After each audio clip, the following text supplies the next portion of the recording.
Why does getting to the airport have to be such a dilemma? The driving, parking, finagling a ride. Well, if you take Uber, it doesn't. It's easy. Just install the Uber app.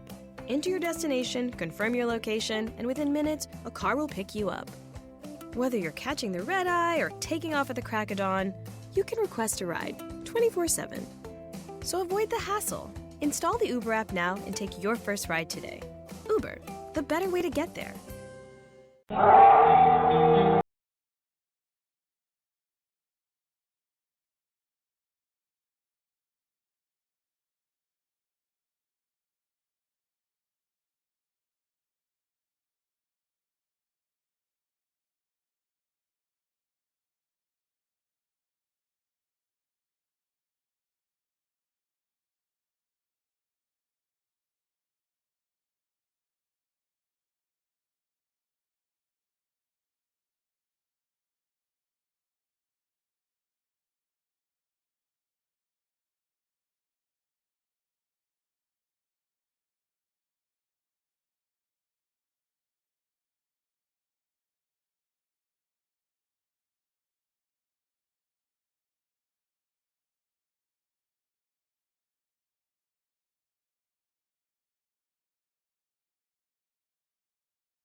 Good Sunday evening, Monster X radio listeners. This is Gunnar Monson. Along with me is my co-host and good friend from Southern California, Shane Hardcore Corson. How is the easy life in Southern California, Mr. Corson? Well, I'm enjoying my extended stay down here in Southern California extremely well, since I know you guys north, where I call home there in Oregon, you guys are dealing with some chilly weather. I'm not jealous in the least. In fact, I'm getting to go hiking every day and enjoy the outdoors and do a little bit of research down here that you guys up north that may not feel the need or the want to. Well, it's unusual for to have really cold weather on the Oregon coast where I'm at, and we are down in the 20s, which I know in parts of the country that's no big deal. So, but we actually had we had snow twice on the Oregon coast this past week, and it is all gone now, and the weather is going back to our normal warm rain. So we'll have that for the next couple of days, and I'm actually looking forward to it warming up a little bit. I am not accustomed, acclimated to the super cold weather or 20s, and I've seen some of my friends out there that are down in the minus temperatures, and I feel sorry for them. So, as our listeners may know, I am also the founder of the Sasquatch Coffee Company. You can go online at www.squatchcoffee.com to order your gift baskets and coffee for your family and friends. There is still time to send out Sasquatch coffee, but as you know, we're a week away from Christmas, so I would get on after the show is over with and place those orders right away so we can make sure to get them out to you. With us today is Mr. Seth Breedlove. Seth is the creator and creative mind behind Small Town Monsters. Their most recent addition is the Boggy Creek Monster, which is now available for your viewing pleasure. Also with us today is Mr. Lyle Blackburn. Lyle is the go-to guy and expert on the Boggy Creek Monster and participated in creating this new adventure. So without further ado, I would like to get our guest to join us. Shane, did you want to bring them on? Oh, here, I got it. There we go. Good Sunday evening, gentlemen. Seth and Lyle, are you there? Howdy. I am here. All right. We're good. Welcome to Monster X Radio, guys. Thank you for having us. So, okay, but for those that haven't heard of Small Town Monsters, let's give a little bit of background of what that is all about. How did that come to be? Yeah, Small Town Monsters is like basically a documentary film series that documents these highly bizarre, kind of unusual creature sightings around the country. It was created back in 2012, 2013 as a book project, and then kind of became a documentary film series. And we've made 2 other movies besides the Boggy Creek Monster, Minerva Monster, which was our first film, and Beast of Whitehall, which was our second. It came out also this past year. I keep thinking Beast of Whitehall came out like a year or 2 ago, but it was just last spring. It's just been such a crazy year. So, the 3 we've done so far kind of look at Bigfoot, in different geographical areas around the country.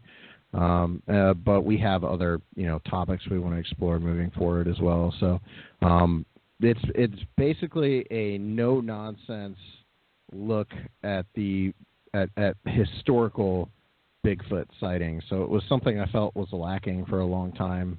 As far as these kind of in-depth looks at Bigfoot cases. And so that's what we're doing. We're making movies that I would like to see, I think is what it is. No, and I've seen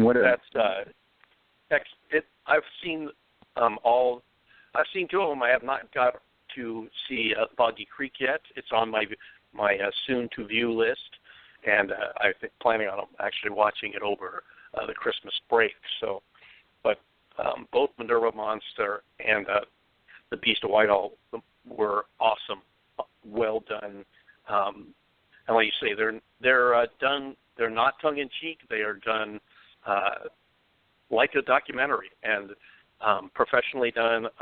A pleasure to watch, and it's what was really cool is to see these particular stories from these areas be gone into in such detail and interviews and where you actually went to the locations. And like I said, I'm looking forward to seeing the 3rd installment. So you guys do an excellent job, and awesome. I'm looking forward to it. So yeah, thanks.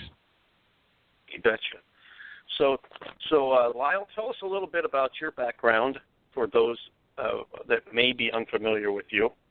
Okay. Unfamiliar with me? Basically, I am... Here's the short of it. I'm an author and cryptid researcher living in Texas. I've written several books, among those The Beast of Boggy Creek, which does document the history of the Boggy Creek Monster, a.k.a. the Falk Monster. I've been into the subject of cryptozoology pretty much all my life, and one of the turning points would have been seeing the movie The Legend of Boggy Creek when I was a kid back in the 70s, and that really gripped my imagination and propelled me forward in my interest of the subject, because I live about 3 hours from Falk, Arkansas, where that all happened. And so it's been a lifelong interest, but it wasn't until recent years that I started writing more professionally and decided to write a book. And I thought, well, what are my favorite subjects? What is my all-time favorite subject? And I thought The Legend of Boggy Creek. So I wrote that book, and then from there that propelled me sort of into the world of television whenever some of the shows began doing pieces on the Boggy Creek Monster, such as Finding Bigfoot, Monsters and Mysteries in America. I appeared on those. I was later brought on to the Monsters and Mysteries in America series as a story producer, and have done several other projects similar to that. And most recently, as you mentioned, I participated in Seth and the Small Town Monsters documentary, Beast of Boggy Creek. It's confusing, Boggy Creek Monster, and which was something that I really enjoyed, and something that I thought was long overdue. Sort of a documentary that looked into this case and the history of the sightings of the Thought Monster and the making of the legend of Boggy Creek. So in some ways, it was much like bringing my Beast of Boggy Creek book to life. Whereas, I'm a writer, Seth is a filmmaker. Now you could see the visuals, you could hear the witnesses speak for themselves, the interviews with all the relevant individuals, such as the sheriff who was there when a lot of this happened back in the 70s, and the witnesses who have continued to see the creature to this day. So that's a little bit about me and how I got involved in all this, and how Seth and I have collaborated on this recent project. Yeah, fantastic stuff. Fantastic documentary. And Seth, what sparked your real interest in doing the Beast, of Boggy Creek, the Boggy Creek Monster? What really sparked your interest? Was it, you've done other films on other small town monsters. The Legend of Boggy Creek, the Boggy Creek Monster, truly is one of those epic legends and mysteries here in the United States. It's something I grew up fascinated with. What was your experience with the Boggy Creek Monster? What got you? What started getting the wheels turning there? Yeah, I mean, a lot of people we talk to are into Bigfoot because of that movie, because of the Legend of Boggy Creek. And I know a ton of people kind of grew up aware of it, or, like my buddy Mark Matsky, who I do a lot of work with, he's been obsessed with that movie for years. But for me, I didn't see it until 2 years ago, and in fact, it was actually after I had read Lyle's book. So I read Lyle's book, The Beast of Boggy Creek, and that kind of got me interested in seeing the movie. So it's kind of like watching Back to the Future in reverse or something. But I basically just really responded to Lyle's book. In fact, I mean, I've said this pretty openly. I think Lyle's book, The Beast of Boggy Creek, is one of the reasons Small Town Monsters exists. It was kind of the book that got me thinking in the direction of cultural impact of these cases on communities and things like that. Because, essentially what Lyle did was tell a story that was very much in the vein of what we do now visually with the movies. But yeah, I guess it was. I really think it was Lyle's book that kind of drew me to the case. Now, I will say, though, it was extremely intimidating, and it was not a story I had planned on telling anytime soon. It was something Lyle and I had talked about way back, but it wasn't one I was, like, chomping at the bit to get to because it's so big and sprawling, and I still feel like I have a lot of room to grow as a filmmaker and a storyteller, and it was one of those things where it's an intimidating thing to jump into telling the story, and to, Lyle's invested, like, years of his life into this story. And I'll say this about Lyle, like, he is I don't think he'd argue with me, he is a Boggy Creek geek. Like, he geeks out over Boggy Creek stuff, and it's this very, like, it's totally innocent, fun. Like, he is so into it that to be around him is extremely infectious, because he gets you into it as well. And it's one of those things where when I read the book, I thought, well, he did such a good job of telling the story. I don't know how to tell this story, on our own in a visual setting. So Lyle and I talked about it.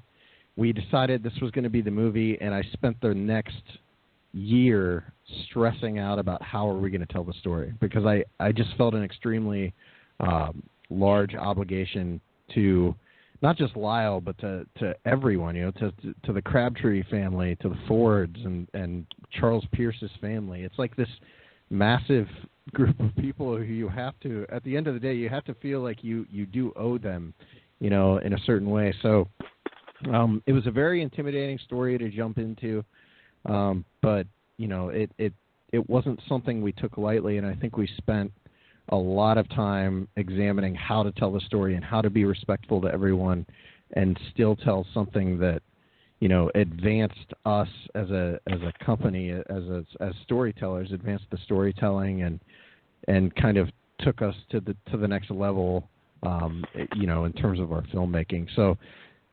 it was over a year before we started filming that Lyle and I had talked about making the movie and kind of decided we were going in that direction. In fact, it was right after we had finished Minerva Monster.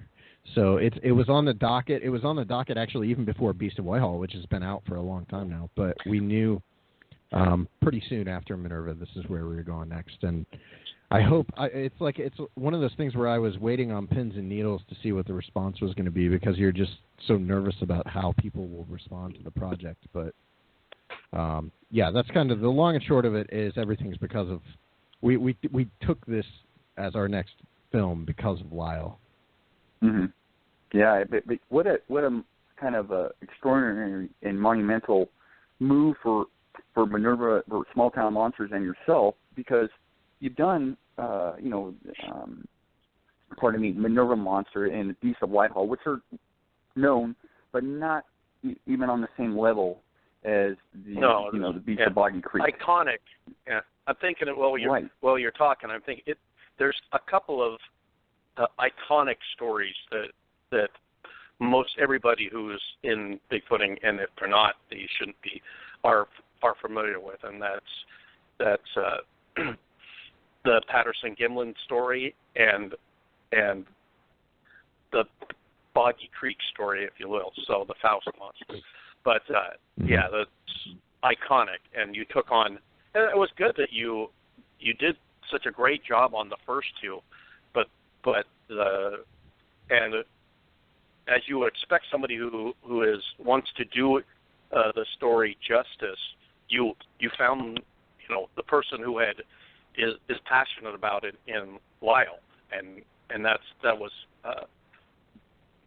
a perfect, for like, marriage of somebody who knows, has that background and has already written the book on the subject, so literally written the book on the subject. So I'm, like I said, I haven't caught Boggy Creek yet, but I'm chomping at the bit to watch it.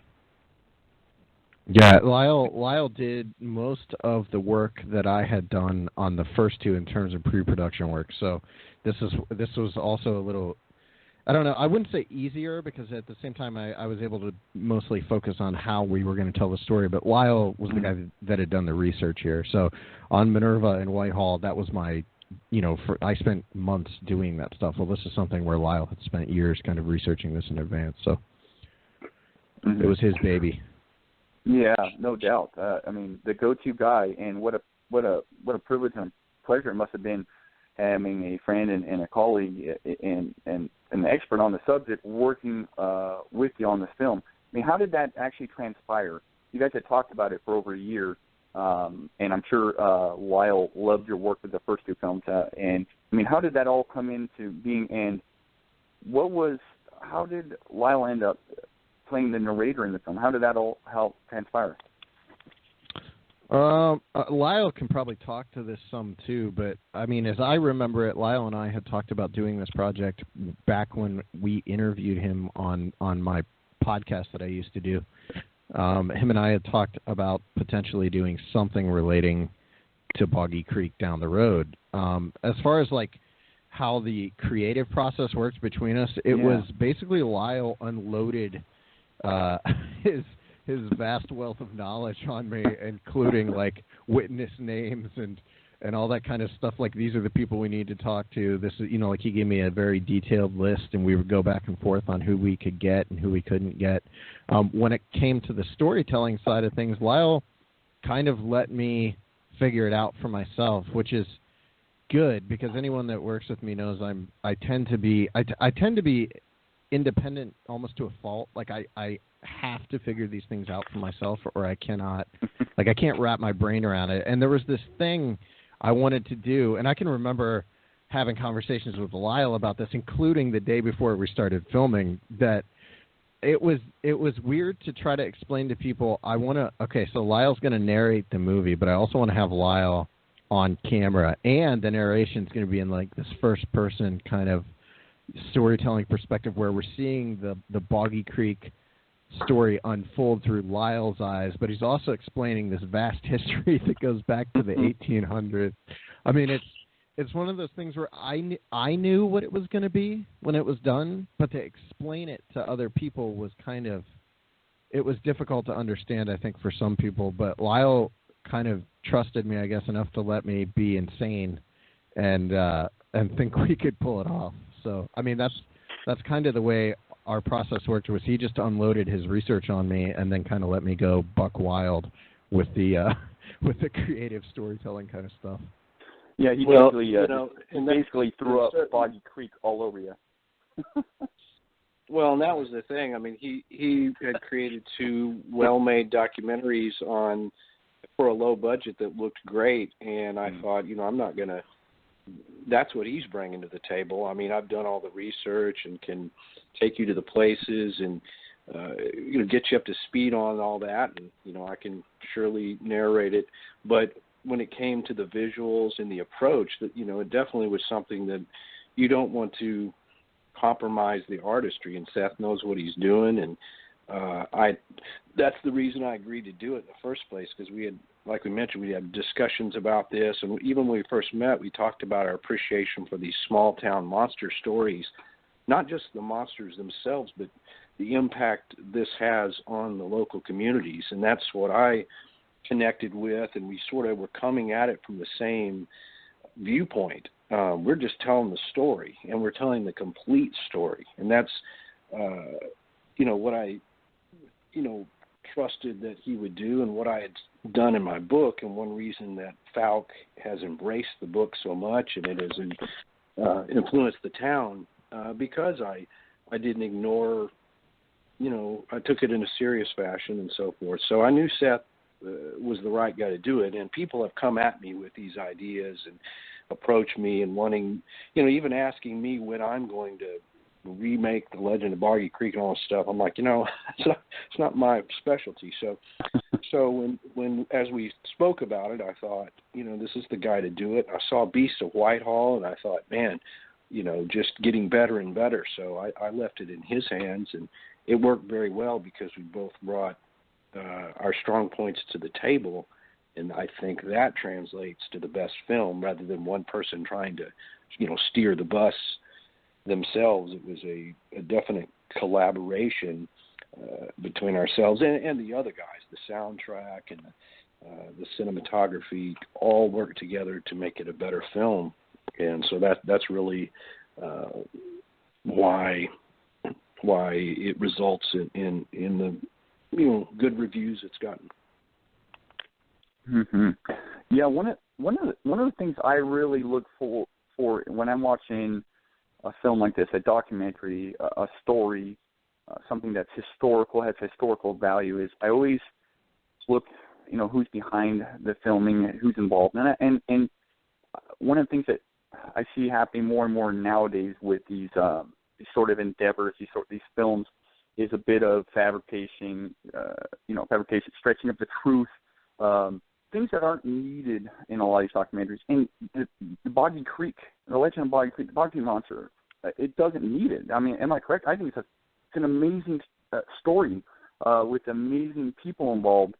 It doesn't need that, and I'm seeing your work, Seth, and Minerva Monster and whatnot, and was blown away at just the realness. I could feel it. I could see it. It was very appealing to me. I have not seen the Boggy Creek yet, the Boggy Creek Monster yet, but I'm looking forward to it. And I'm sure you felt, and you've never felt any need to fabricate or stretch any of the truth, just based on the story itself. It's amazing. Yeah, no, the stories in this movie especially are so kind of epic on their own. I don't feel like there's any. I mean, I feel this way about all of our stories, but I don't feel like anything, and especially in this particular story, needed to be stretched or anything. And honestly, the movie takes you through, almost well over a century's worth of sighting reports. Really, if you take a step back and look at it, we start in the 1800s with the Wildman stuff and bring you all the way up till today, and you've got the reality of what happened with the Crabtree family and the Ford family and all that stuff in the movie. I mean, on its own, those are extremely fascinating, creepy, kind of unnerving encounters, especially the Ford incident is a really, and Lyle can talk to that more so than me, but the Ford incident starts so unsettling to me with the creature in the window and, the hand coming through the window and all that stuff. And so for us, it was just about putting that on screen in a way that would kind of help to put people in that situation for themselves. And a lot of people I've talked to who've seen the movie really responded to the Ford sequence and the Crabtree, the Lynn Crabtree sequence. So I think for us, it's more about just trying to help people to place themselves in the shoes of the people who are actually there in these situations, more so than, hey, let's recreate it for you so you can see it. Let's get a bunch of crazy dramatization going and create basically a horror movie within the context of this documentary. We're more about trying to have people place themselves in those shoes. Mm-hmm.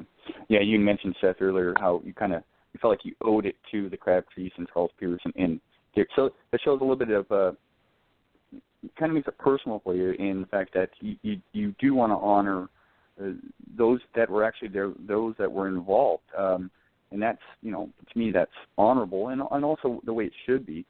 Lyle, question for you is, can you speak a little bit about some of the people involved with this amazing encounter, this story that transpired? Can you talk a little bit about the Crabtrees and the people involved? You know so much about them; it's amazing. Sure. That's one thing that's been sort of a bonus in all of my research is actually getting to know so many people there in Falk, the Crabtree family, and many other families that were either behind the scenes or had sightings or sightings that had never been told.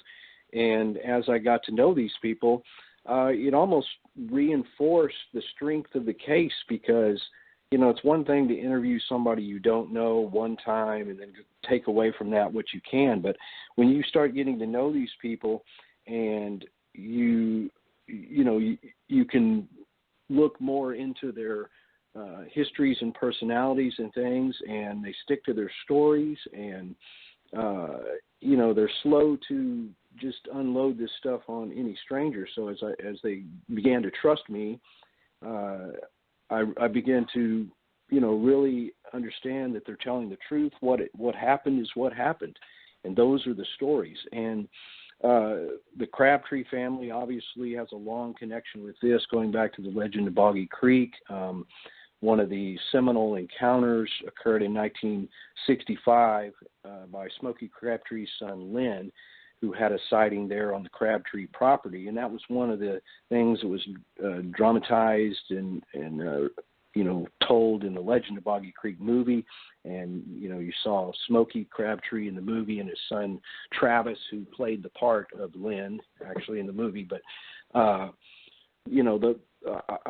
came to know Smokey well, and he passed away in January, and I was at his funeral and have come to know others in his family. And I have a great respect for them and other families. The Searcy family, we talk about them in the documentary. They have a house that was used in the old movie, and Mary Beth Searcy is one of the prime witnesses from the 60s. Just a great bunch of people. I've gotten to know her brother and other members of the family. Just fantastic people. Whether you're talking about the monster or you're just there visiting on a Sunday afternoon and just talking about this or that. He's a musician. We both talk music, and there's so many other families in town that I've gotten to know, and it was a pleasure when the Small Town Monsters crew came down to do the filming because I had already had such a presence in the town and could introduce them to folks quickly or get us in places, where, people aren't going to bother us and they know we're filming, and people to help us out, arrange things or do what they could to help our production. So, just a great response. And again, just like my book had taken this in a serious fashion, that we just let the people tell their stories, the witnesses. Seth did that with the movie, and so he's now a part of the legend himself, and well respected in the town, because yet again we've told the story in a very professional and honest manner. And so all that sort of translates and comes full circle into the respect for these families and the story. And like you say, we just simply tell it. We don't have to exaggerate, make it goofy, or do any of that, because it's fascinating just unto itself. Mm-hmm. How did this particular event and subsequent events, how did it affect the community then as a whole? What happened with this community?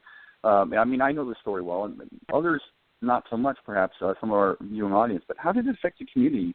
Did it really create a stir in the community? Oh, yeah, definitely. The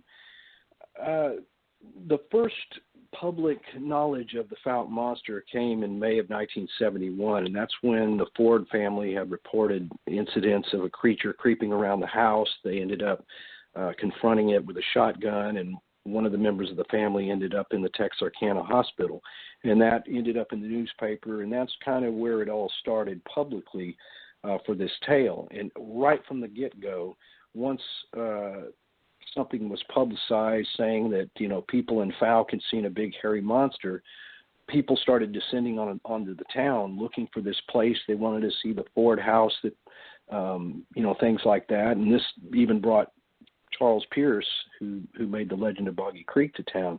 So right there, you started having problems with people coming into this little bitty. It's a very, very small town at the time.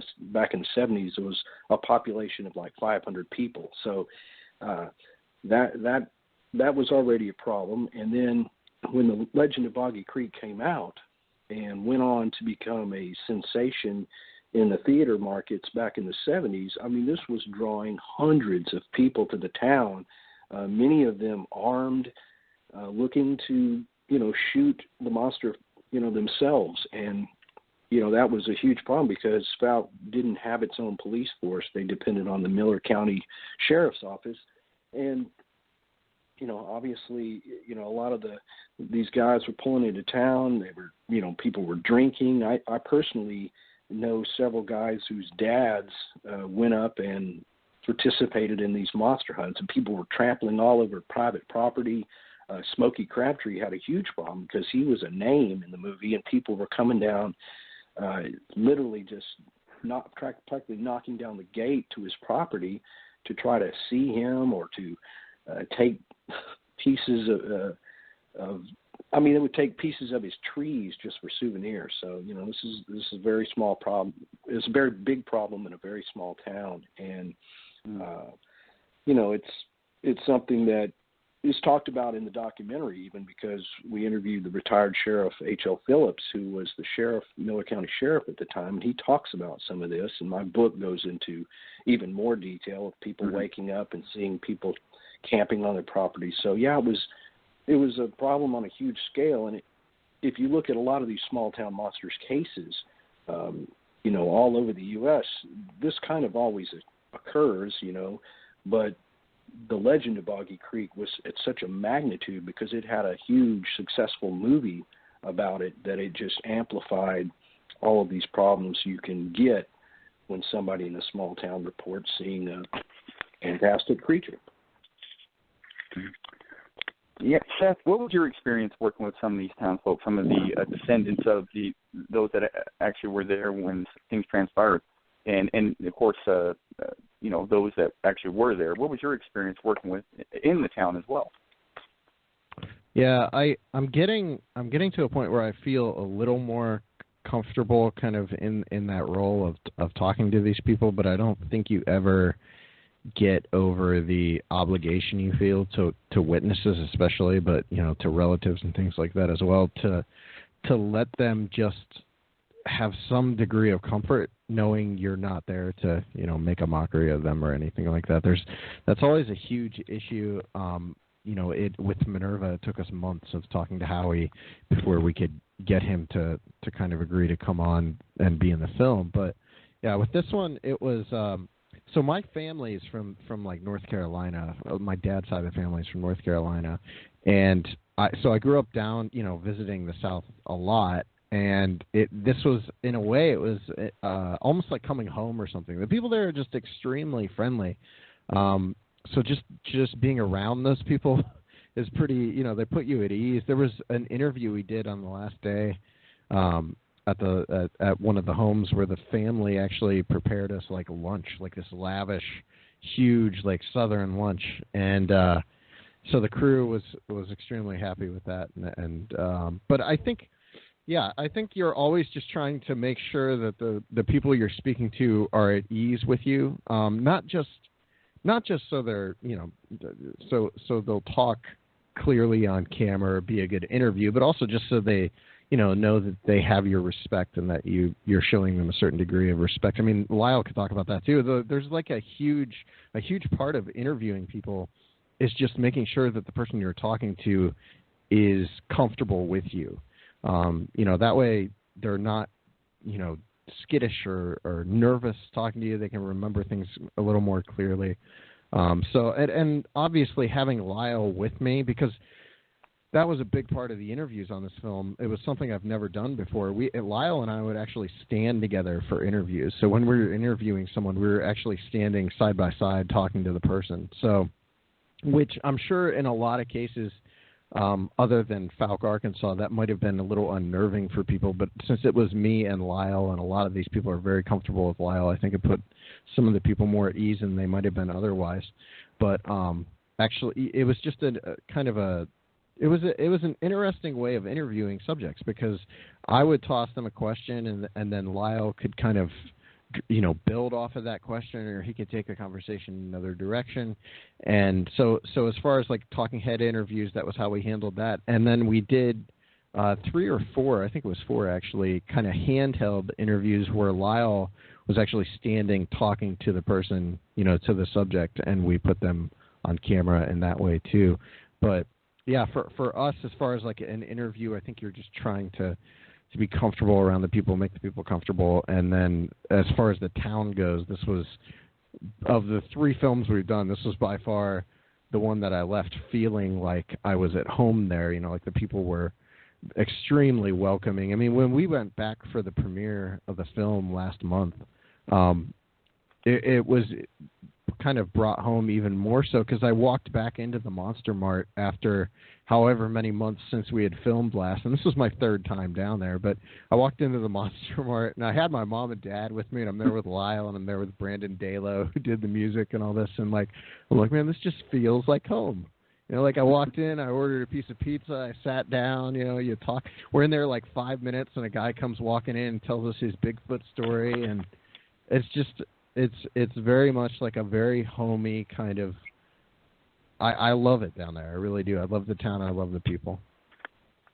Yeah, it does sound like an amazing town, and I have to agree with you. One of the hardest things I found is interviewing people, and in person specifically, interviewing people, because you're face to face with them. You're looking them in the eye. They're telling you their story. They're telling you something that happened in their life, something, and you're sitting there and you're taking it in. And it's one of those things where the less questions you ask, the better. You let them tell the story. I've always found that to be the best way. And you learn so much. It's really an honor in a lot of ways to listen to these people that have had these encounters, these incredible encounters, especially one like Gunnar had mentioned, iconic encounters. With something unknown. It's truly a blessing. It's really unique, and these documentaries. Especially in the case of someone like H.L. Phillips, where he was actually the Miller County Sheriff, and was one of the people that responded to the Ford incident phone call. Like when they called the police, he was at the scene the night of all that. So, and we have him actually telling us that story. And you got to think that's early 60s, late 60s. You know, it's a long time ago. A lot of these people that were involved in the story either don't want to talk about it because of the fear of ridicule, or they're not around to tell their story, you know, like Smokey Crabtree. And so to have HL actually with us and willing to talk to us, you definitely feel an extreme obligation when you're talking to him. And he never saw a creature, but he is a major part of that story. He's a major part of that history.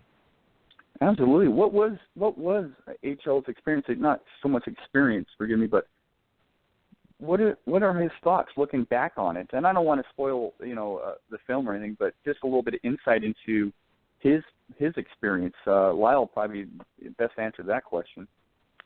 Mm-hmm.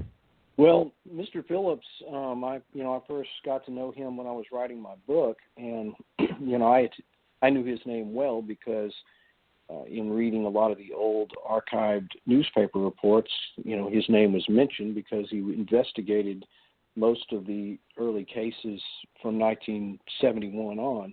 Now, he had been a deputy for the Miller County Sheriff's Office for many years before the 70s, so he was, in law enforcement for a very long time, and he didn't retire till the 2000s, so he was present for a lot of that. And the one thing I got from him was that, he never scoffed at any of this stuff, and he was a law enforcement guy, and usually if a law enforcement person thinks it's all bunk, they'll tell you so. But he, even to this day, just really can't explain what people were seeing. But he feels that these were legitimate sightings. People were definitely seeing something, and he took it very seriously. So his recollections to this bring a great perspective. Somebody who you would think would be on the other side of the fence, in this sort of view of this Bigfoot subject, but he's not. He definitely backs up what the local citizens were saying, and so he's a very well-spoken guy and super great stories. And just to have him on camera in this documentary was, for me, great. And that's one reason why I felt, Seth and I had talked about doing the documentary, and it just sort of all of a sudden, well, let's do it. And there really is of the essence, because Sheriff Phillips, he's older, and you want to get these recollections down. You want to film these things. I had his interviews in the book, but there's nothing like seeing the guy telling the story. So time was of the essence, and to get guys like this that were there when the most famous, I guess, incidents had happened, and he stands behind all that to this day. Mm-hmm. It's pretty. I find it fascinating, and I love the name Small Town Monsters because there's these iconic and sometimes lesser known stories in the United States here, where you have these moments in time where something unique happens in these small towns, in these small areas, and Folk is one of those areas. I'm curious, Lyle, and Seth, I'd like your perspective on this as well. But Lyle, what, in your opinion, do you think was happening in that town? Do you think there truly was a beast? Do you think, and do you lean towards Sasquatch? What's your opinion on what was going on in that town, having done all this research in the town, around the town, and the folklore, and getting to know the people involved? What's your opinion? What was going on there? And got one more thing to add to that, and that is, like you said, you get these things happening periodically in these small towns around the U.S. What was so unique about this? What was really going on? Why would a beast be acting the way it did in this town? Well, and I think it's a question not what was going on; it's a question of what is going on. Because there's, I've investigated recent cases, with the last one being in May, where I felt somebody had seen something legitimate. People often ask me, what do you think the Fouke Monster is? Do you think it's a Bigfoot? Well, certainly I do. I mean, I think that, the description of a roughly 7 foot tall, hair-covered animal that can walk on 2 legs. I mean, you're talking about a Bigfoot, and it could be of the southern variety, a southern Sasquatch of sorts, something like that. But there certainly, in my mind, would be somewhat of a small population living in the remote Sulphur River bottoms, something that has been seen over a long period of time. It's not just one individual. It would be a group of individuals, which could explain some of the variations in height and also the lengthy period in which it's been seen in the area, which is over 100 years. And so I think what people were seeing at the time was quite possibly a Bigfoot creature. And, it still is, and it was at that time. And like Sheriff Phillips, all the people I've interviewed, the ones that I believe are credible, and, I think they definitely saw something. I mean, people are not making this up. I've heard all the so-called explanations. Oh, well, my cousin dressed up in a suit. He was the Fouke Monster.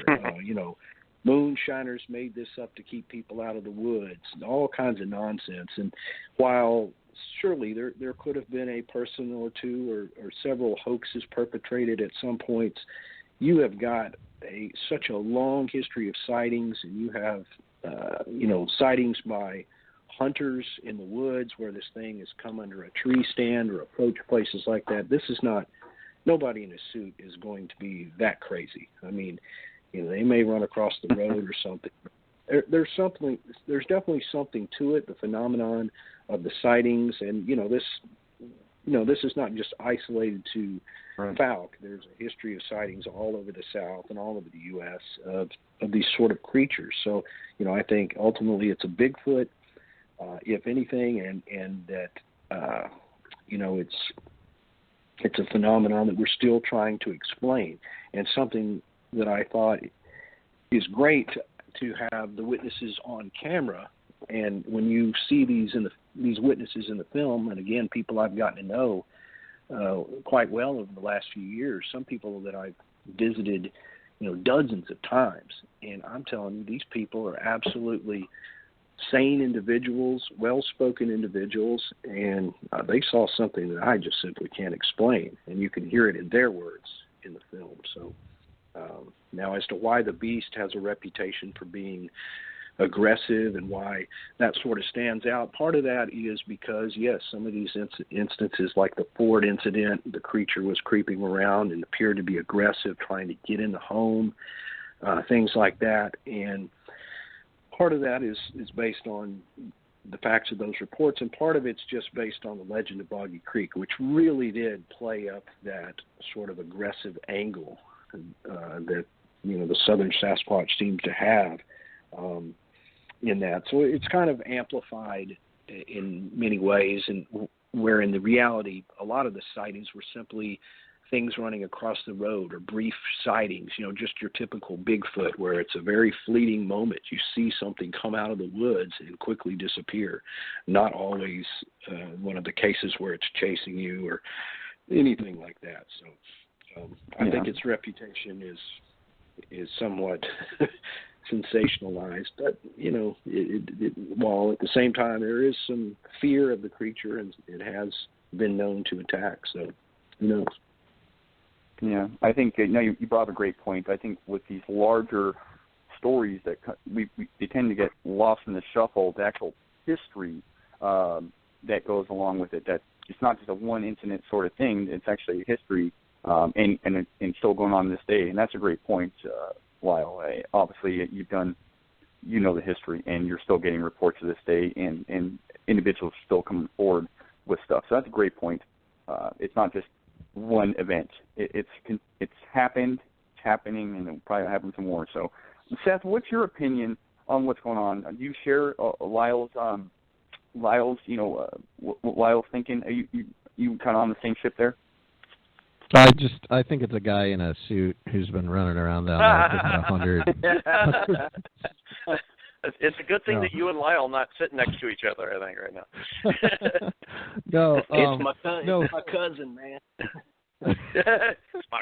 I can't even tell you that in the amount of time I've been down there, I probably had 10 different people come up to me and say, "Hey, man, I think it was a guy in a suit or something like that." But no, it was funny when I was down there for the first time, which was like last October. Lyle and myself, he was kind of driving me around and showing me all these places, and he said to me, I was telling him how I'm still a little on the skeptical side of the whole subject in general, just because I want to see something for myself. And Lyle said to me, "I'll tell you, man," he said, "you stand as good a chance as seeing one of these things just driving around down here across the road in front of you as you do in any other part in the country." And I think he's right, because like if these things exist, everyone down there has a friend or a relative or someone who claims to have seen one of these things. I mean, it's not an exaggeration, and Lyle could back me up on that, because it's like we were literally in the Monster Mart for probably less than 5 minutes when we first got into Falk, and we had a guy walk in who started telling us about being like followed through the woods down there by some sort of bipedal creature, and that's how it is. My first time in the Monster Mart, I walked up to the counter. The lady at the counter recognized me, said, "You're the guy that's going to make the movie about the creature or whatever." And this guy at the counter turns around and says to me, "Hey, my brother saw one cross the road right down the street from the Monster Mart. He said he'd seen this thing run across the road late one night." And so, I mean, it seems like if I'm going to ever have my skepticism done away with, it's going to be down in Falk, Arkansas, because these things, everyone's got a story. And like Lyle said, there can't be, it's set in our movie as well, there can't just be one Falk monster. There's got to be some sort of sustainable population of these things. And we have reports of younger-looking creatures. We have a report in our movie from a lady who says what she saw looked like a juvenile. It had juvenalistic characteristics in its face. So it's if you're gonna solve the mystery, I think it's gonna happen there. Mm-hmm. Yeah, and chances are, if you are going to see one, as Lyle pointed out, it's probably going to be driving around, since the stats prove that most sightings are people driving, seeing one. Yeah, I always find it funny because, as a cryptid researcher, Bigfoot researcher, we always want to go into the most difficult and remote places and endure conditions in swamps and climbing up mountains and all this. I'm like, dudes, I just talked to a lady who saw it running across the road. Why don't we drive in a truck? It's funny, when you think about it. So certainly I think going into a remote area is a place where you would actually have a chance of encountering a reclusive creature like this. But, in all reality, just drive the road. Yeah, exactly. So part of what I got out of that is that in Falk, Arkansas, the Falk monster basically is the Kevin Bacon of Falk, Arkansas. 7 degrees of separation between. It might even not. Doesn't even sound like it's that far. That how many I don't have think it's had 7 degrees. Encounter. Yeah. Oh. Yeah. It certainly is. But I've had that same experience in Oregon. Is that you talk to somebody, and if people know that you have an interest in the subject, is that you'll find people that want to share their stories with you. So it's I find that to be true here as it is in Falk, Arkansas. Is that people, if they know that you're willing to listen, you're going to find folks that it's great, because that you become kind of a magnet for people to share their encounters with. Some folks that have never had the opportunity to share their encounter previously with anybody. Have you guys had that experience, Lyle? Have you ran across people that like, wow, I haven't told anybody this story in 30 years or 20 years, and they know that you're not going to think they're crazy for telling the story, so they share it with you? Oh, certainly. Yeah, many of the accounts that I've, investigated in this and other places, it's the first time they've been willing to talk to somebody, because, I was, and a lot of times, in the case of Falk, I was referred by, well-respected citizens there as I got to know a guy who is a historian in the area. He grew up there and he knows people, and he would early on he would be on the phone calling people saying, I've got, this guy, Lyle Blackburn, he's working on the book. You should really come down here and talk to him. I can promise you he's very serious about this. It's something that I think is good for the history of our community. And he would literally talk people into coming down there. If it wasn't for that, they would have never talked to me and never talked to any other journalist or researcher at all.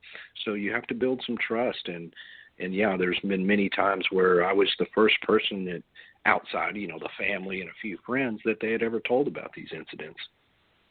Yeah, Terry Sutton's kind of the perfect example of that too, Lyle.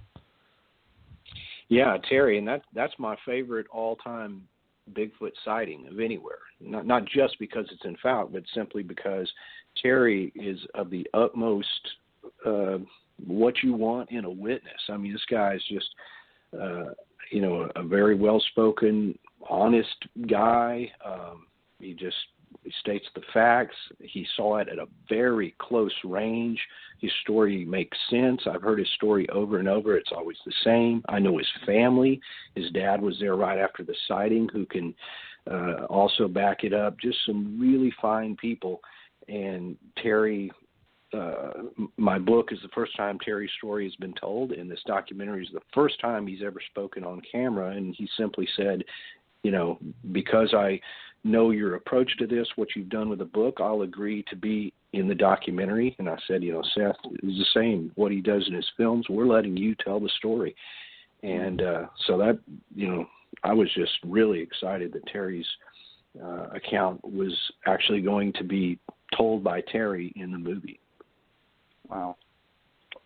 That's truly extraordinary. And wow, if that doesn't want to make you go watch this film, I don't know what. That's so awesome. I have no words. Right on. Guys, how is this area different today than it was at the time of the incidents that inspired the legend of Boggy Creek? How's it changed? I mean, the only thing, Lyle's going to know that better than I am, but the only thing I can say is that one of the guys in our movie actually said that there's probably less people in the woods down there now than there would have been back then. And Falk back then was a little bit more, at least from what I recall from him telling me, is that there would have actually been a little bit more of a boom down there directly in Falk back in the 50s and 60s than there is now. So from what I know, today directly in Falk and even down near the bottoms, it's very much the same, if not even more sparsely populated today. But Lyle knows. Yeah, I mean, it's certainly, in some ways, there's areas that have changed. They've built a new highway through there, but the highway literally cuts through the woods. They built a highway, but there's nothing. There's no convenience stores, nothing on the side of the highway, and it all just cuts through the woods. You've got more farming areas than you did back then, so a lot of the area has been clear cut.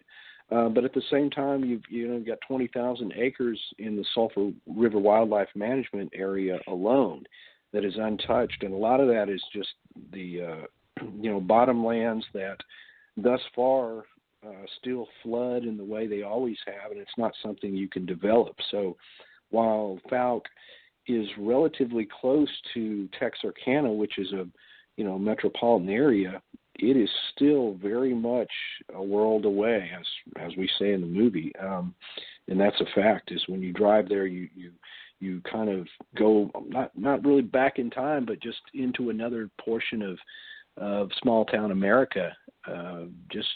You can exit the highway and quickly be in the woods. And the more I've gone down there, the more I realize how much wooded area there really still is. I mean, you can drive for miles and miles and be in the back roads. And so, in some ways, there has, like any place, there has been some development, but a lot of it's remained the same. And like Seth was saying, that,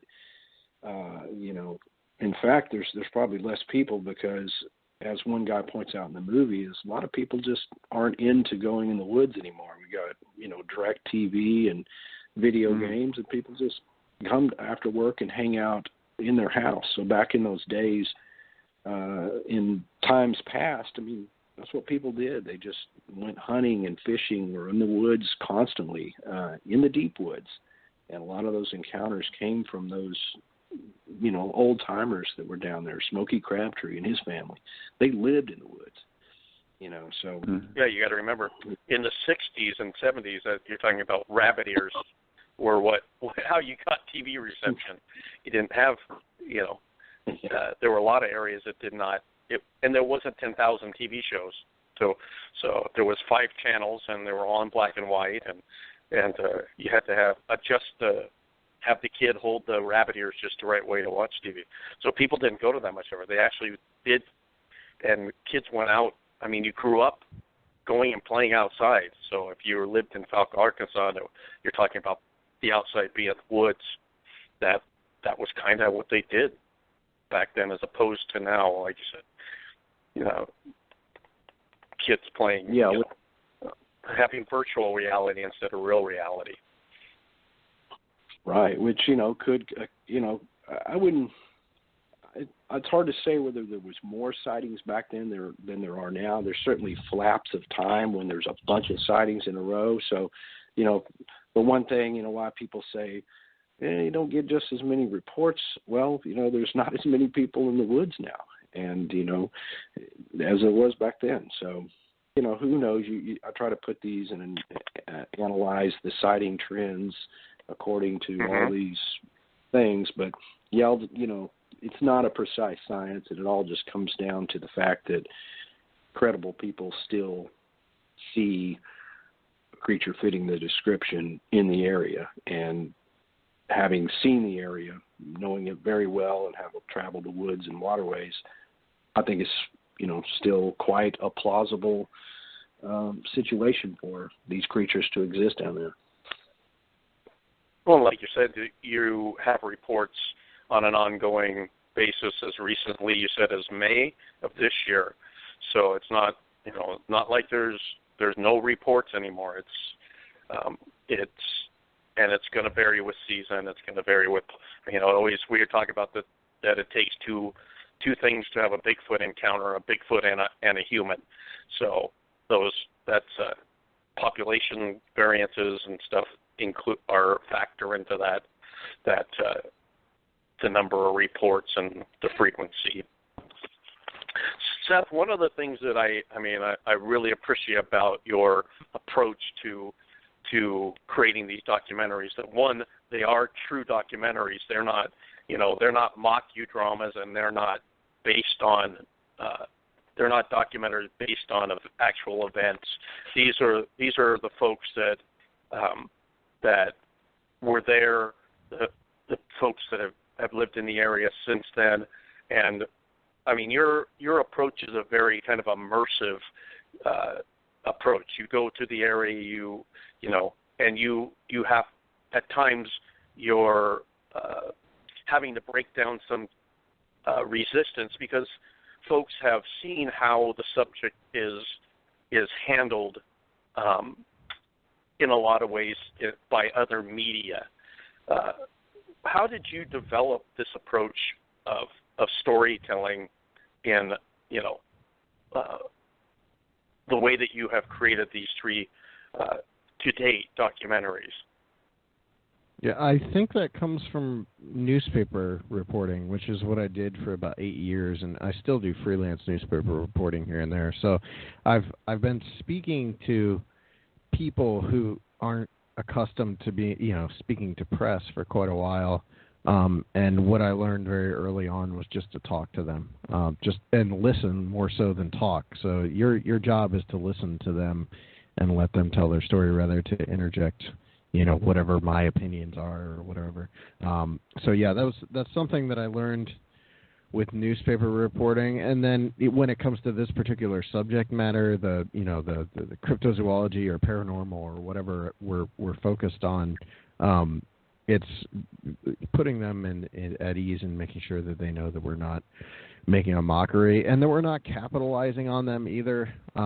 That's a big part of all this as well. So it's funny because we're working on our next movie, which is the Mothman. We're doing a movie about the Mothman, and on Wednesday this past week, I was speaking to a lady in Point Pleasant, not interviewing her, but just speaking to her, and she's someone who has spoken to media and been in a lot of these documentaries about the Mothman and all that kind of stuff. And I was talking to her, just listening to her tell me her recollections of the day the Silver Bridge collapsed.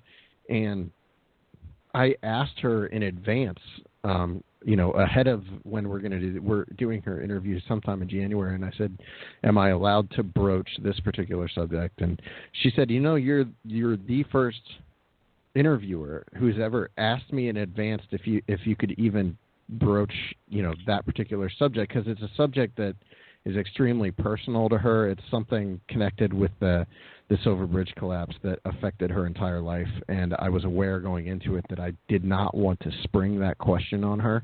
But it's that kind of thing, like knowing in advance. And here's the thing about that. She told me after I had said that she would actually more than likely be willing to talk to me about that on camera, something she's never spoken about on camera to anyone else, just because I asked her in advance to make sure it wasn't something where I was putting her on the spot when we're doing the interview. So, and like I said, this is all stuff.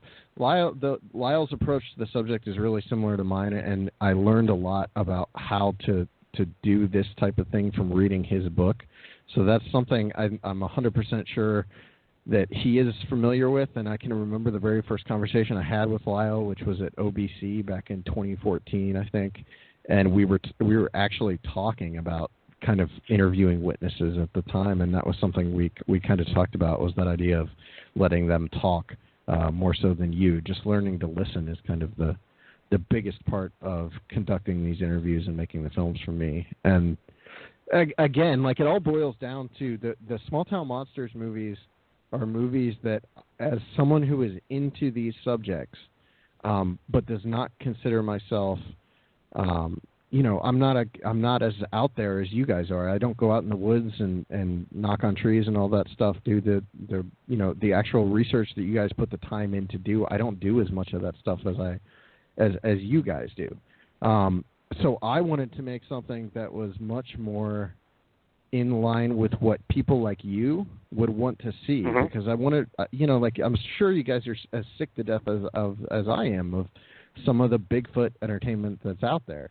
And so what I wanted to do was kind of make something that would appeal to everyone, and especially people who might not even be into this particular subject. Like when I'm making, weirdly enough, when I'm making these movies, a lot of times I'm thinking of my wife's grandpa, who's like this avid hunter. He's always in the woods. He thinks Bigfoot is such a joke. But if you bring up the subject every single time, we'll get in one of these weird conversations where he'll mock at it at first, and then after a minute, every single time this goes this way, he tells me about this one time something screamed at him in the woods and he still doesn't know what it was. And so whenever I'm making these movies, I'm always thinking of George. I'm like, would George think this would George think this was fascinating? Am I telling this too dramatically to where George wouldn't like it? So like, I'm always trying to think of the people who might have scoffed at the subject otherwise, who might see one of our movies and say, hey, maybe there is something to this, And then obviously there's a huge aspect of this that is historical preservation. For me, as someone who grew up in a family that's kind of obsessed with history, my parents owned a historical bookstore for most of my life, and were members of historical conservation, battlefield conservation societies, and all that kind of stuff. I grew up in love with history. So as silly as Bigfoot might seem to some people, it's a valid part of history, whether you accept the existence of the creature or not. It is a valid part of the history of these places, especially Fouke. So I get annoyed when people tell me these stories aren't worth telling because there's no Bigfoot. Well, regardless of if there's an actual Bigfoot or not, that story, you cannot go into Fouke and tell me that Bigfoot hasn't affected that community, whether or not it exists. That entire community and the culture of that community has been affected by the legend of Boggy Creek. So, for me, it's making sure we're doing our part to preserve the history of these places and preserve the history of the stories that so many people have come to love and that have influenced people for generations. Yeah, and that's exactly where I come from as well. I mean, that exact thing. It's like people, say that nobody really criticizes what I do for a living or anything, writing these books, but I say the same thing. The stories are fascinating, and if you try to beat people over the head, making them believe, they're less likely to watch it. So my books are written for anybody. I mean, I present the facts, and I'm not trying to sway people's ideas. And the same thing with the documentary. We just let the people talk, and that is an approach where you really do get the person who's sort of a scoffer, but then they see that and go, well, I mean, what do I say to that? These people aren't crazy. I can see them talking. So that is the approach, and the reason why, I knew Seth and I saw eye to eye in the approach of this, of just tell the story, because they're fascinating stories, regardless of whether we can prove the creatures or not. And that's really where it boils down to for the approach. And that's one of the things that I have appreciated about this series is that when I watch it, it's a lot like the way that I approach interviewing witnesses. Is I always have felt like I'm being invited to participate in this person's experience, and that the story belongs to the witness, not to me. So it's not for me to interpret, and that's what I see in the approach of the Small Town Monster series is the way that you weave the story and the editing and the cinematography, and I mean they're done with such a professional feel to them. They don't feel cheesy. They're just they're pleasant. They're a pleasure to watch because I'm from the West Coast and not as seeped in the legend of Boggy Creek or the Minerva Monster or the Beast of Whitehall. We have. I'm hoping that you'll get to Bluff Creek because that story needs to be told in this manner. Without sensationalism, and with the folks that participated input and allowing them to tell the story and tell it in a way that is respectful and I mean I can't. I'm a big fan of the Small Town Monster series. So you just do a great job with allowing folks to tell their story, but the way that you piece it together is sensational to me. So awesome, thank you. So what's next for Small Town Monsters? Where are you going? You were mentioning the Mothman. Yeah. So next up is the Mothman of Point Pleasant, which we just started filming. Well, actually, we started shooting on this back in September, and then just during the festival, while the festival was going on. But while the festival was going on, I also went out and I got some footage down by the river and everything. I don't know if you guys know much about the Mothman story or the setting, but Point Pleasant's actually not that far from us where we're based. It's about a 2.5-hour drive, so it's nothing crazy. So I've been able to kind of drive back and forth between Point Pleasant to actually start working on this movie. So it's much more in line with how we made Minerva Monster than Beast of Whitehall, where we had to travel to the area, or Falk, where we had to travel to the area. This is much more, it's going to be, the filming's going to be spread out over probably the next month and a half, but the movie's going to kind of focus on the Mothman sightings, but also the Silver Bridge collapse and basically the year that was 1966 to 1967, that 13-month period where all this craziness kind of erupted down in that area. And then obviously I what drew me to that story was the Silver Bridge collapse, the story of the Silver Bridge collapse, and actually speaking with one of the people who lived in the town who had a friend that died on the bridge really kind of drew me into that story. So I want to, we we spoke about the obligation we felt with Falk. This is no different from that. And this is a much more sensitive subject than Falk was, in that there were actually, 46 people that lost their lives on the bridge. So you have to be very respectful to the people in the community. So our next film is The Mothman of Point Pleasant. And actually, as long as we're on here and we're talking about this, I guess I'll go ahead and bring this up. But we're actually going to partner with Lyle on this film as well. So Lyle's executive producing the film, and we'll see what happens as far as the actual, involvement. We've talked about possibly having him narrate it too. So, but I really felt like Lyle added a ton to Boggy Creek Monster, and creatively he helped me through a lot of things. He helped me edit narration and really kind of that movie was a bear to work on. I mean, it really was. And without Lyle kind of involved creatively, I don't know that it would have come together like it did. I mean, obviously, I don't think we could have made the movie, period, without Lyle. But just from the storytelling standpoint, I think having him involved elevated the entire Small Town Monsters series. So I wanted to continue working with Lyle moving forward. So he's going to be involved with us at least on this project, and hopefully even beyond that. So Lyle is officially a Small Town Monsters team member, and much needed too, I think. So I'm kind of excited about that. But yeah, I don't know, Lyle, if you want to say anything about that, being involved with us, the horror of having to continue to work with me. Remember, we are a family show. I'm all about the horror, man. No, it's actually, this is a major announcement. We've been talking about this for a while, and I'm excited to be a part of that. I had a great experience working on Boggy Creek Monster documentary, obviously, and love the final outcome, and see this as something that.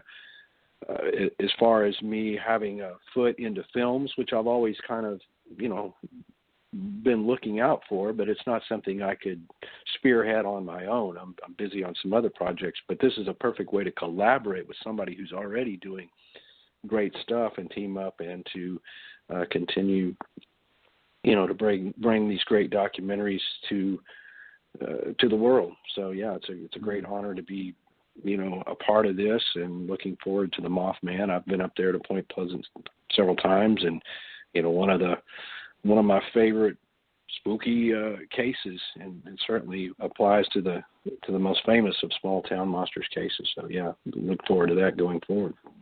Well, we're really exciting news. We've got that coming in 2017, and then hopefully we're going to work on something else toward the mid to latter part of 2017 as well, with an eye for release in 2017. What I'd love to do, and this is, like my big idea, but I don't, it's one of those things that how realistic is it? And you don't want to rush these films ever. It's all about, taking your time, make sure everything's perfect. But I'd love to have 2 out in 2017.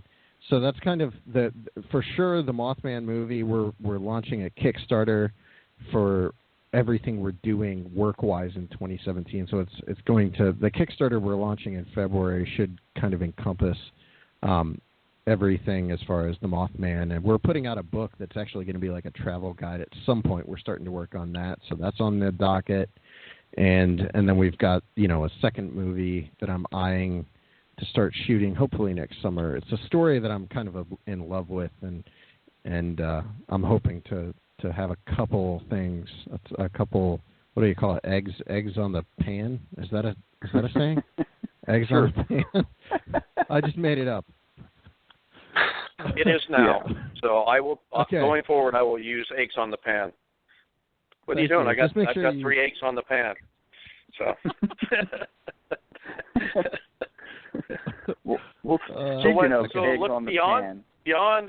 Beyond Mothman, what is the one that's percolating in your creative mind there, if you don't mind sharing. I mean, I've talked. There's a few, but I mean, I don't know. Oh, I mean, honestly, it's not that much of a secret because I mentioned it on Coast to Coast a couple times. But like, I really want to make a Momo movie at some point. So a Momo movie is one I would like to do, and then I'd like to do something about Champ, the lake monster that's up in Lake Champlain. I in know Vermont, a guy. New York. You know I know a guy that Champ? can help you put on me in that. touch Yeah. with Champ?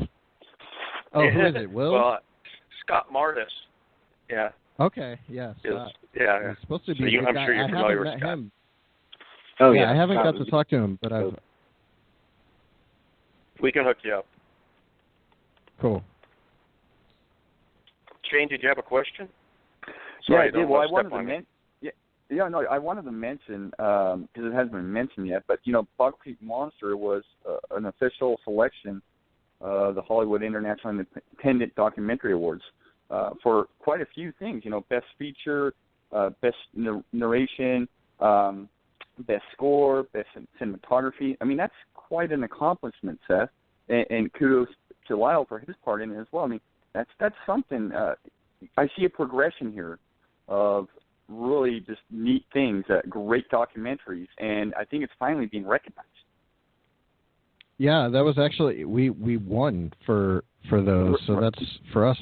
For us, that was huge because with Beast of Whitehall, we had entered in film festivals as well, but we hadn't really won. I think we won maybe 6 awards, I think, total out of all the festivals we entered. But I've been told by other filmmakers who make these kind of paranormal or genre, very genre specific kind of documentaries, don't even bother submitting them to film festivals, is what I'm typically told, because, and understandably so, not understandably from the respect of the people that are actually viewing them, but understandably I'm given that advice because typically filmmakers make these movies about this stuff and it's laughed off or ignored regardless of the quality. But for some reason, the Boggy Creek Monster has, and maybe it's ties to the original, to the Charles B. Pierce movie, that it seems a little more acceptable to film people, to snobby film people.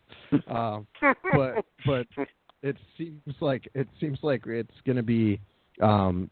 This is just the start. It's weird. It's going to be a really. I just told Lyle the other day. I think 2017 is going to feel more like we just released the movie than 2016 has, because the movie's out to numerous film festivals, and weirdly enough, we've been requested to submit by 2 of the biggest film festivals in the country. One of them.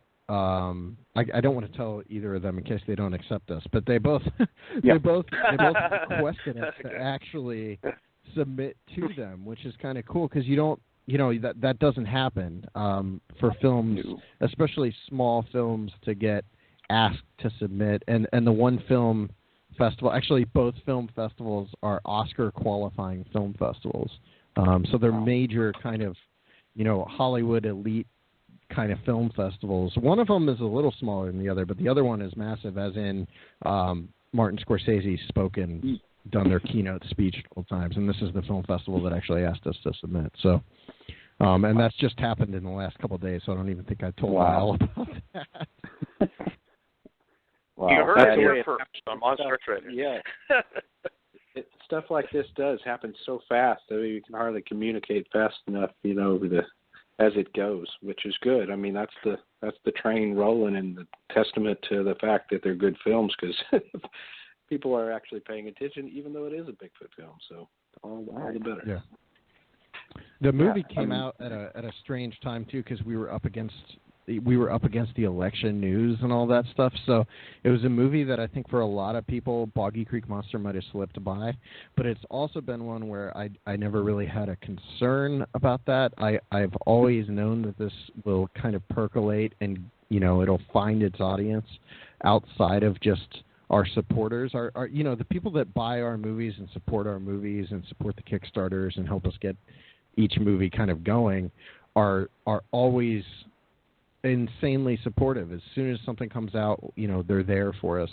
But for something like this, there's a huge audience of people who are aware of the Legend of Boggy Creek who would be fascinated by this movie. It's just, as with everything, we're a tiny independent film company, who has to kind of rely on word of mouth and people talking about our stuff online or whatever, telling a buddy over the water cooler at work to kind of get the word out, because we don't have some $1 million budget to run trailers before, Rogue One. Yeah. Well, yeah. I think it was perfect time for this to come out, because I know for me personally, I was so sick of politics and election and this, and it's depressing. What a resource, an avenue to relieve my burdened brain and delve into such a great topic and a great documentary. I think it was a great time, and I think the timing was perfect. I really do. Yeah, I hope so. Well, I wanted to take it and congratulate you on the recognition that your films are starting to get, because it is it is unusual to see any kind of Bigfoot film made with the quality that you guys are putting into it. So it speaks volumes to that, like you said, in spite of the subject, which in the mainstream media seems to be mostly a punchline, that they're getting the attention of these award shows. So congratulations. Awesome, thanks. Yeah. Thank you. Yeah. Yeah, Seth, I talked to you well over a year ago, probably closer to 2. I think I was interviewing you about the Minerva Monster. But anyways, we were talking about funding then. I remember, I think it was kind of a private phone call. We were talking about a few things, but funding for these. Putting these documentaries and doing the research on it's not free. It costs money. It's a huge burden on yourself, really. It's fun, no doubt, but it is not free. It costs money. These are smaller scale productions, but still cost money.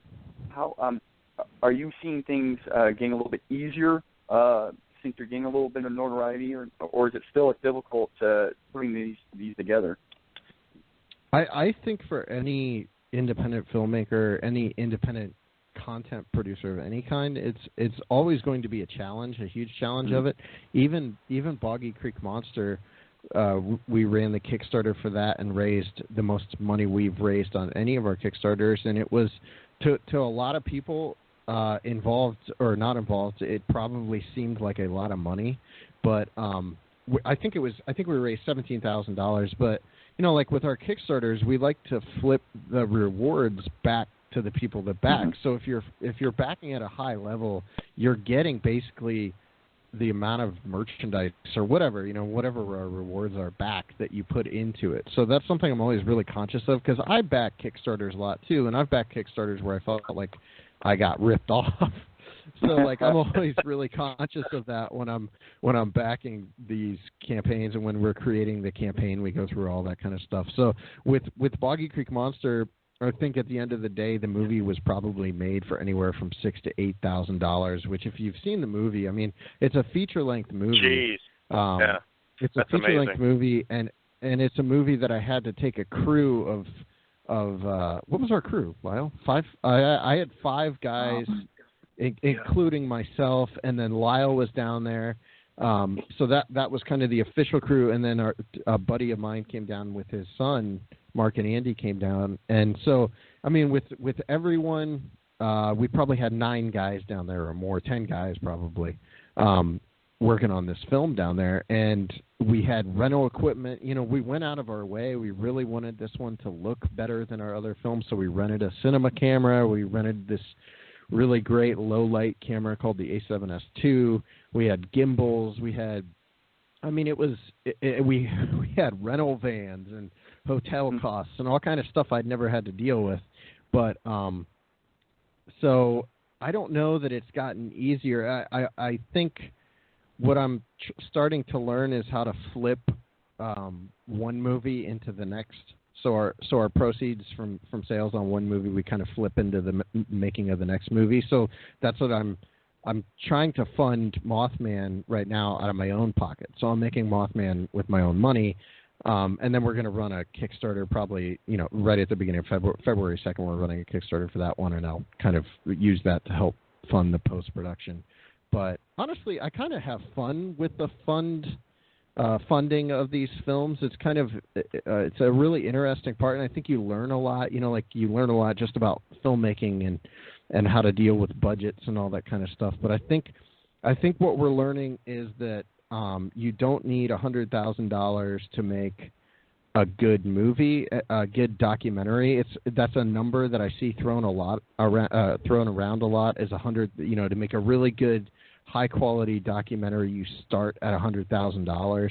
And I think we are kind of making movies that would fly in the face of that. Having said that, I think if we were doing something where we were following around, say we were making a movie about the Olympic project. If we were tasked with following the Olympic project around, for like half a year, I'm sure you would get up into the, $100,000 range. But for what we're learning to do, on these films is kind of to stick to a low budget, but to make it as high quality as possible, and to continue elevating our filmmaking skills with each movie. And the Mothman movie, just from what I've seen already, I think it's very different visually from Boggy. It's going to be very different visually from Boggy, but it's going to be, continuing to build on what we've learned and making ourselves better and better with each film. So I enjoy the funding side of things and the producer side of things. Almost not as much as the directing and the storytelling, but it's definitely a large part of, operating. But it's not. I don't think it's easy.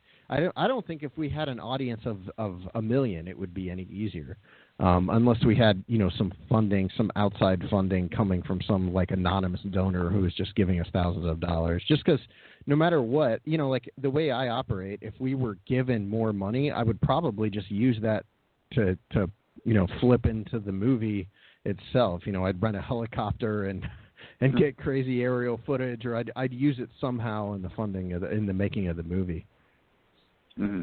Yeah, you definitely have to enjoy what you do and have a passion for it, because right now you're definitely not getting rich off this. It's a labor of love. Yeah, we're not. Yeah, for sure. Oh man. People told me this when I started writing books on this subject. You'll never make any money at this, or whatever. It's like, I find creative ways to fund my research and all that, and to make it work, because these books take a long time to write, just like these films with development. And but this is what I do for a living, and I work for a magazine as well, and play in a band, but I don't have a real job. And people told me all kinds of stuff, but I find ways to do it, that I can keep doing it, and the books sell well, because I think it doesn't matter what your budget is, if you make a good product, that's the most important thing. And that's where a creative person, and one reason Small Town Monsters has been successful. Seth finds a way to make a movie for that low of a budget, yet it looks better than. I personally know people who made movies for much more than that, and they don't look half as good as that, and they certainly aren't as compelling. So I think it's part of the talent is being able to work within a budget and make something out of it. You don't want to spend so much that you can never make another film. You got to be within the realms of what you can realistically do, yet make a good product, and that will propel you to be able to make the next one and the next one, and eventually Small Town Monsters progresses into a big documentary film company or whatever, and that's the cool thing about it. Yeah, no, absolutely. It's quite the undertaking, whether you're in the field actively researching and looking at historical reports and going places and making a documentary. It's truly, you have to have a passion for this, and you have to be, at the end of the day, to be successful, you have to be good at it in certain fashion. Lyle, you're fantastic at what you do, and Seth, amazing at what you do as well. Seth, you have a website. Do you mind talking a little bit about your website? My website looks like trash right now, but it is smalltownmonsters.com, and I've got like a brand new website ready to go, but I'm having all this trouble with the FTP server or whatever it's called. We've got a site my wife designed. It's like ready to roll out. It looks awesome. But Small Town Monsters is kind of supposed to be the information base. The movies are all for sale through shop.smalltownmonsters.com. And then I tell people to just go to our Facebook page to like keep up to date, because I'm doing live videos, and I did videos while we were actually down in Point Pleasant filming and all that kind of stuff. And, we're trying to do more. Like while we were making Boggy Creek Monster, we did all these production diary videos. I really am trying to show people what the actual challenges are connected with making the films. And I've been ridiculously blessed with the making of these movies to have the guys with us, that I do. Last time I was on Monster X, I had Brandon Dalo with me, and Brandon's still a huge part of the team. He did the music for Boggy, and I think it's like his best score so far, and he did all the sound work on Boggy as well. So he was down. He's not just like recording an entire soundtrack, but he's also standing there during the interviews holding the boom mic, and my buddy Zach did all the cinematography and all that kind of stuff. But we're trying to create these production diaries to post on the different sites and social media and stuff to show people, hey, this is what the actual process of making one of these films is like. So, it's kind of a fun additional way to be a part of the Small Town Monsters crew, and to actually get to see, because you're actually seeing the town in a different context from what you will within the film, which is our stylized context we're going to show you within our movie. When we're doing these behind-the-scenes things, it's much more reality-based. It's us in that setting kind of making the film. So, I just tell people if they want to buy the movie, shop.smalltownmonsters.com on DVD. And then we're streaming through Amazon. Beast of Whitehall is actually free through Amazon Prime right now. So if people haven't seen that and they're a Prime subscriber, they can actually watch it for free through Amazon Prime. And then Vimeo, you can watch kind of digital versions of the movie through Vimeo on demand. But yes, and then our YouTube channel has a lot of that stuff I was just talking about. So behind the scenes videos, and make sure to hit up the social media stuff, so Twitter and Instagram and Facebook and all that fun nonsense. Fantastic. Lyle, you have you're all an author and written books. You're also working on a book entitled Beyond Boggy Creek in Search of the Southern Sasquatch. Do you mind talking a little bit about that book you're in the works? Sure. Yeah, that's going to be coming out February through Anomalous Books, which has published most of my other books. Basically, I had so many other cases that I'm familiar with, interviews with witnesses and stuff, that I thought, I wanted to write sort of the ultimate Southern Sasquatch book. And I started sort of with the premise of, the Boggy Creek case may be the most famous, and it's certainly one of those that has a lot of incidents associated with it. But there are countless other fascinating cases and other small town monsters, so to speak, all throughout the southern U.S. And so I've been working on it for about 2 years, and I sort of used the premise of traveling the creeks and the landscapes and the waterways to guide myself and take the reader throughout the history of Bigfoot sightings in the South, talk about the historical accounts and also examples of modern sightings. So it's been quite a huge undertaking, whereas, doing something very detailed in one town or in one case is, a project unto itself. But to cover about 10 states is what I ended up doing, the deep South, and trying to cover in detail the history of Bigfoot sightings all throughout this was quite an undertaking. Probably, I may have tried to bite off more than I could chew, but truly the resulting book, I think, is going to be really good, and so I'm looking forward to that coming out in the new year. Oh, fantastic! Yeah, both. Lyle, your books would make fantastic Christmas presents, and of course Seth, your series in Minerva Monster, Beast of Whitehall, and Boggy Creek Monster, fantastic Christmas presents. I would imagine, I would hope so, that people look you guys up and maybe make some purchases there for family and friends interested in the subject or not interested in the subject. Lyle, where can people find your books? Where can they purchase your books?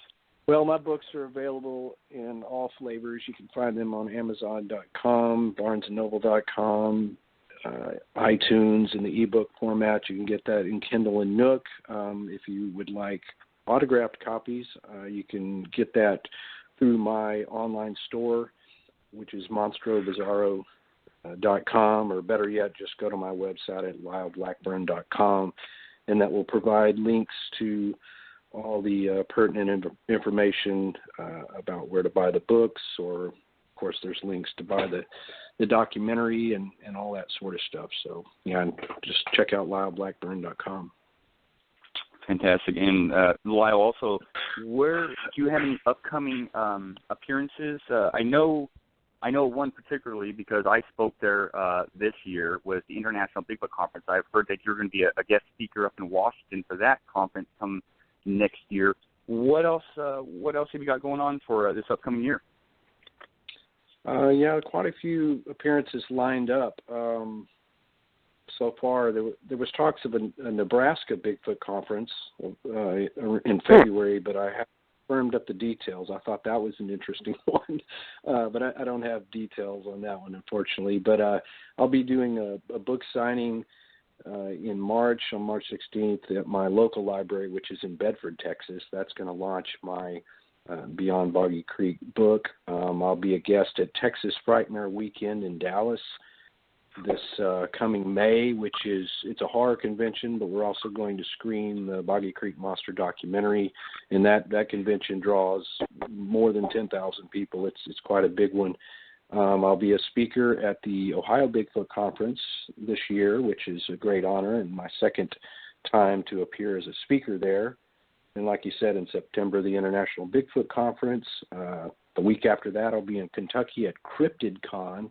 I encourage people to check that one out. There's a link on my website to that. That's going to be a really cool one in Kentucky. And then on, the Texas Bigfoot Conference, as always, in October. So lots of appearances. So if you go to my website, actually you can sign up for my email newsletter, and that way you wouldn't have to remember to check back. I could shoot out the dates, and then if I'm appearing anywhere near you, then that's really cool, because I always enjoy meeting people, hearing stories, and to get out there on the road at these events are always really fun.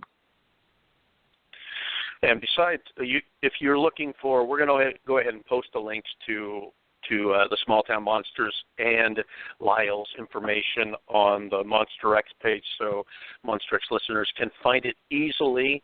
We appreciate, before we end tonight, is there anything else that either of you gentlemen would like to share with our listeners? I was actually trying to think. We're doing. There's going to be screenings of this movie during 2017, and I'm assuming coast to coast. There's gonna be opportunities to see this kind of around the country.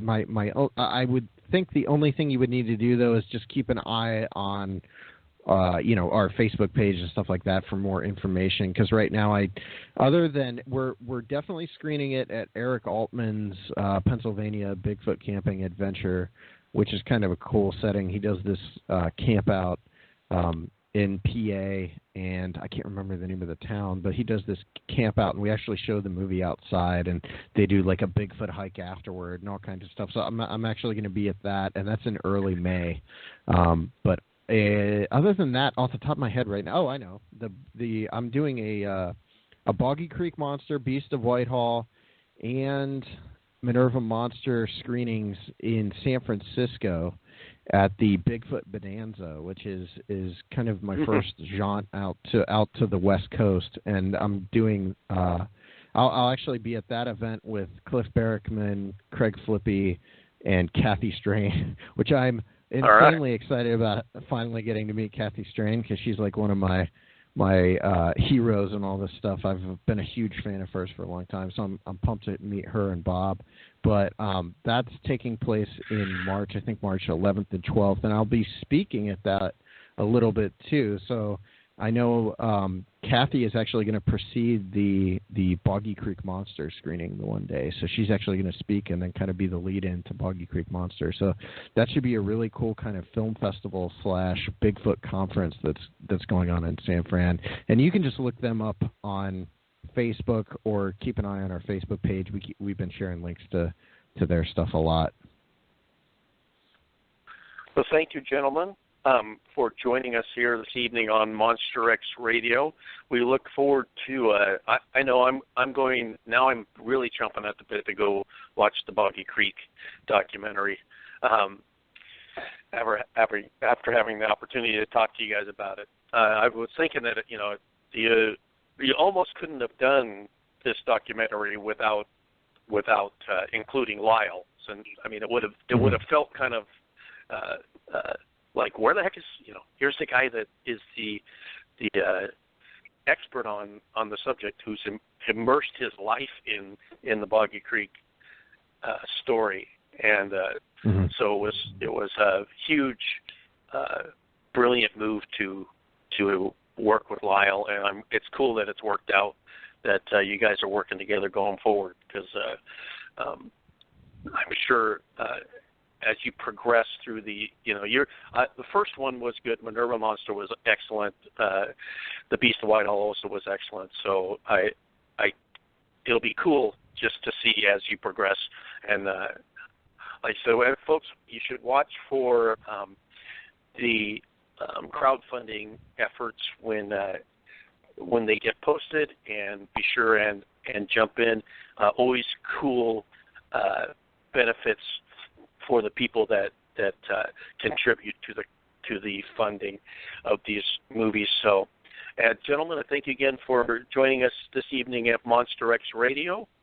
And for my co-host, Shane Hardcore Corson, this is Gunnar Monson, and we will be playing a pre-recorded show that we've already done for you the next couple of weeks, because we've got next Sunday is Christmas, and the following weekend is New Year's.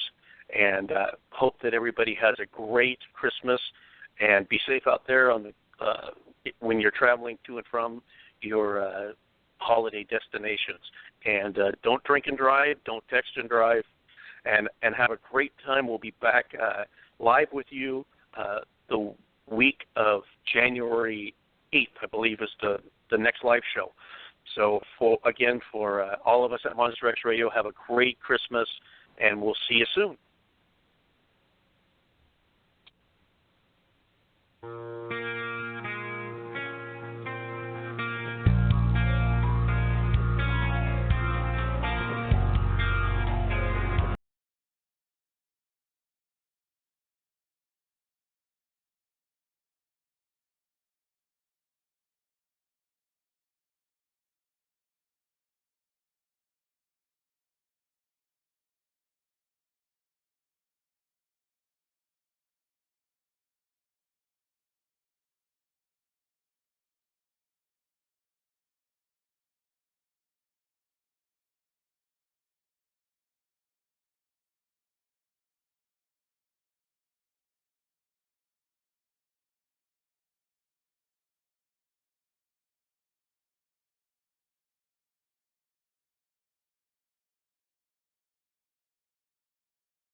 Why does getting to the airport have to be such a dilemma? The driving, parking, finagling a ride. Well, if you take Uber, it doesn't. It's easy. Just install the Uber app. Enter your destination, confirm your location, and within minutes, a car will pick you up. Whether you're catching the red eye or taking off at the crack of dawn, you can request a ride 24/7. So avoid the hassle. Install the Uber app now and take your first ride today. Uber, the better way to get there.